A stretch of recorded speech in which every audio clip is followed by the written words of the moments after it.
Pour sa 4e manche de la saison 2022, le Roscar GT Challenge retrouvait le circuit Paul Ricard. Après Manicourt, Dijon et le Val-de-Vienne, Philippe Naniche et Christian Rossi, les organisateurs, jouent à domicile sur un tracé de 5 km 8, taillé pour la bagarre. Avec quasiment 30 voitures engagées en ce premier week-end de juillet et pas moins de 130 véhicules lors des sessions de roulage du Race Track Days et du GT Track Club, inutile de préciser que le Roscar a fait le plein au Castellet pour la plus grande joie des participants. Dans Roscar, c'est ma 2e course. L'année dernière, on avait fait également le Castellet. Voilà, donc sur une Ferrari. Et puis cette année, je me suis inscrit avec la Radical RXC. C'est une voiture qui est homologuée pour la route. L'année dernière, on était donc sur une Porsche. On était chez Porsche Lorient. Donc une super voiture avec une équipe formidable. C'est vrai, ça fait vraiment plaisir de se retrouver au Paul Ricard. Et puis surtout avec l'équipe de Roscar. C'est vraiment très plaisant. La plupart de mes entraînements, je les ai faits à Paul Ricard. J'ai encore pas mal de bracelets de Paul Ricard. Je les ai tous gardés. C'est des bons souvenirs. Et la voiture est extraordinaire, l'équipe est géniale, c'est une équipe très familiale, donc c'est top quoi. On a bien aimé l'année passée, belle organisation, bel événement, bel endroit surtout aussi. On n'est pas revenu avant parce qu'effectivement on est engagé dans d'autres championnats et en plus on fait d'autres métiers donc on n'est pas que pilote bien sûr. J'aime beaucoup le circuit de Castellet donc c'est une bonne excuse de conduire là. Comme on l'a découvert hier qu'il y a l'endurance, on va essayer de s'organiser avec divers équipages, diverses voitures dans le même groupe GMR. On est sur un événement qui est super bien organisé, on a une équipe, un staff technique qui est vraiment génial derrière. On a vraiment des gens compétents qui font du super boulot, puis c'est super sympa. J'encourage tout le monde à venir au Roscar, vous passerez un bon moment. Un week-end qui débute par le traditionnel briefing dispensé par Philippe Naniche afin de rappeler aux pilotes les éléments essentiels pour que l'épreuve se déroule sans accroc. Une fois briefés, les concurrents prennent la piste pour disputer les 2 séances qualificatives, une par pilote afin d'aller chercher le meilleur chrono. Lors de la première séance, c'est la Porsche numéro 54 qui va s'illustrer aux mains de Louis Perrault, venu en renfort aux côtés de Florian Rias. Pole position au scratch en R1 en vue de la course 1 pour le pilote de l'équipe Racivity avec un petit dixième de marge sur Olivier Favre et la Porsche numéro 1 de l'équipe 2B Autosport. 3e position pour la Ferrari 488 Challenge de Rémi Kirchdorfer devant la Porsche numéro 46 de Mario Cordoni, meilleur temps en R0. Marc Piraldi était le plus rapide de la catégorie R2 à bord de la Porsche numéro 19 devant la numéro 28 de Georges Canas. En R3, Thomas Pfister prenait l'avantage par défaut sur Miguel Moyola, victime de soucis mécaniques sur sa Radical numéro 37. Enfin, en R4, meilleur chrono pour Patrice Benoît sur la Ligier et JS2R de l'équipe XP Développement devant la Cayman GT4 numéro 56 de Nicolas Nox. Température estivale jusqu'à 39 degrés dans l'air pour cette première course du week-end qui s'annonce éprouvante pour tous les concurrents qui n'ont toutefois qu'une idée en tête, en découdre sur la piste varoise pour cette première course du week-end. C'est parti pour cette course d'1 heure avec un départ excellent du poleman Louis Perrault sur la Porsche jaune numéro 54. Le pilote Porsche Carrera Cup France devance Yann Panlou, Rémi Kirchdorfer et Mario Cordoni dans ce premier tour. Un peloton qui malheureusement ne compte pas la présence de Miguel Moyola dont la Radical numéro 37 restera clouée au stand en raison d'un problème de réservoir d'essence. Perrault, Panlou et Cordoni, c'est désormais le nouveau trio de tête alors que dans le peloton, Thomas Winkler s'attaque à Michel Mithius pour le gain de la 7e place.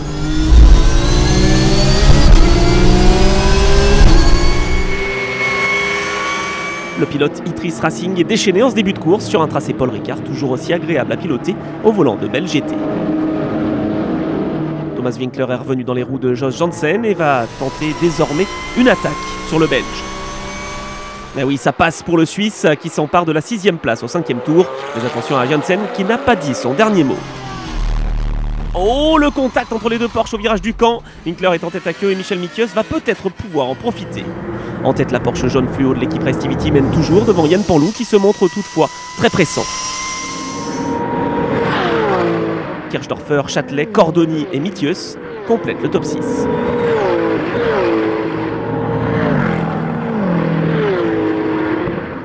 On retrouve le pilote 911 Impact juste derrière la solution F numéro 12 de Philippe Lacroix qui va devoir repasser par les stands de manière anticipée.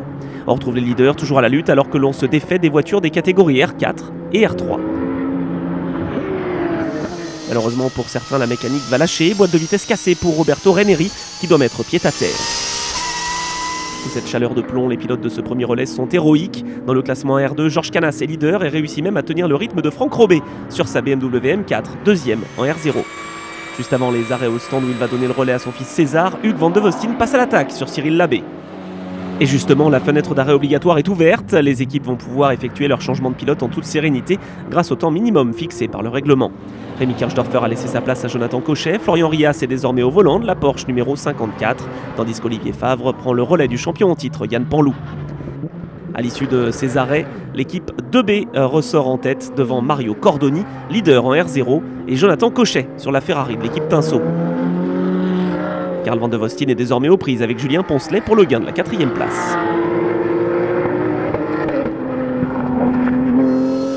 À 6 tours du but, le leader Olivier Favre ne peut rien faire face aux attaques de Cochet et Cordoni qui trouvent l'ouverture à la chicane. Ça va passer également pour Julien Poncelet sur Carl Van de Vostijn à l'issue d'un très beau freinage.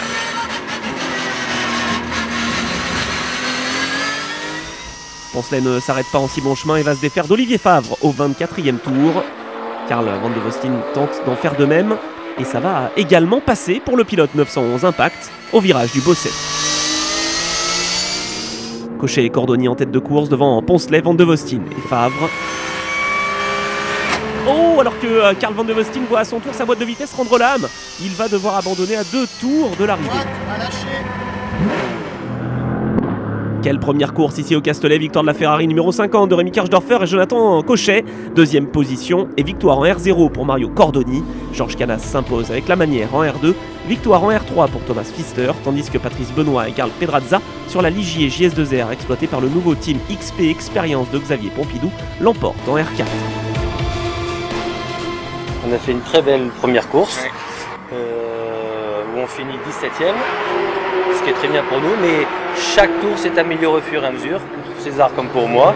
Donc temps tout à fait honorable à la fin, très heureux de cette première course. Et dans la deuxième course, on va donner encore mieux. Changer de monture, c'est un nouveau défi pour moi. C'est vrai que je passe d'une voiture avec laquelle j'ai pris 60 départs. Surtout pour Didier qui prend son premier départ, c'était important d'être aussi à la même que lui. Donc on découvre la voiture ensemble, on essaye d'améliorer, de la comprendre. C'est très dur à comprendre. C'est vrai que quand on passe d'un prototype à une GT, il y a beaucoup de changements. Effectivement, aujourd'hui je débute. Je crois que c'est la 4e fois que je roule sur circuit avec une voiture de sport. À la base, je suis plutôt moto. J'ai fait beaucoup de moto. C'est Marc qui fait les départs. Comme ça, on remonte un peu du classement. Puis après, moi, je peux régresser. C'est une première fois pour moi, du coup, c'était l'occasion de faire une course avec Flo. Donc c'est super et non, c'est un super championnat. J'ai jamais été positionné sur une pole. Puis derrière, mais je sais que ça roule très vite derrière et avec 2-3 erreurs, on finit une course avec la P9. Donc du coup, voilà. Pour moi, il y a une difficulté, c'est de récupérer la voiture à mi-course. Donc le rythme, il faut l'avoir tout de suite, ce qui est pas simple. Donc voilà, c'est une nouvelle découverte, une nouvelle expérience. Et ça fait à peine un an que je roule en Cup. Donc du coup, c'est bien que Louis me donne un petit coup de main et qu'il me met sur une position où j'ai pas l'habitude d'être aujourd'hui. Grâce à une pause de 4 heures entre les deux courses, les concurrents peuvent profiter de quelques instants de détente et des rafraîchissements au club pilote, tandis que dans les stands, les mécaniciens des équipes 911 Impact et GDL Racing se sont affairés pour changer les boîtes de vitesse défaillantes sur les Porsche numéro 35 et 47. Il est quasiment 19h sur le circuit varois, les pilotes ont le sourire avant de s'élancer pour la seconde course d'1 heure qui sera cumulée au résultat de la première pour établir un classement général comme le veut le règlement.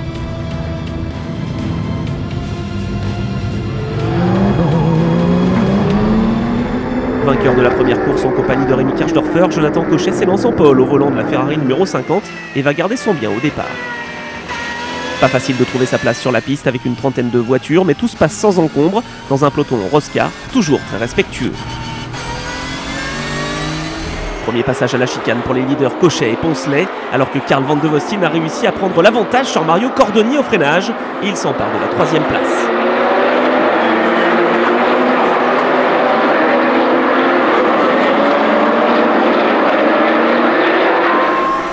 Thomas Winkler s'attaque à son tour à Cordoni.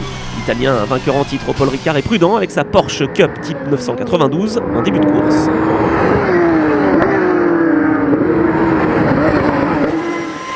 Belle bataille également dans le peloton et magnifique dépassement de César Van de Vostijn sur Florian Rias et Nicolas Gaberel. En R0, Franck Robé doit également se méfier du retour de Solène Amrouche sur la Vortex orange, engagée avec son papa Lionel. En tête, Jonathan Cochet tente de creuser l'écart, mais Julien Poncelet s'accroche sur la Porsche numéro 22 de l'équipe 2B Autosport.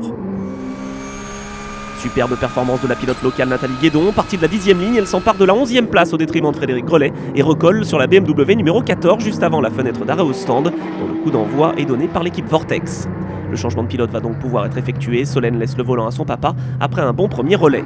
Le reste du peloton Roscar et notamment les leaders, Jonathan Cochet, Julien Poncelet ou Mario Cordoni, en profitent également pour passer dans les stands lors de cette fenêtre obligatoire programmée entre la 25e et la 35e minute de course, comme le prévoit le règlement.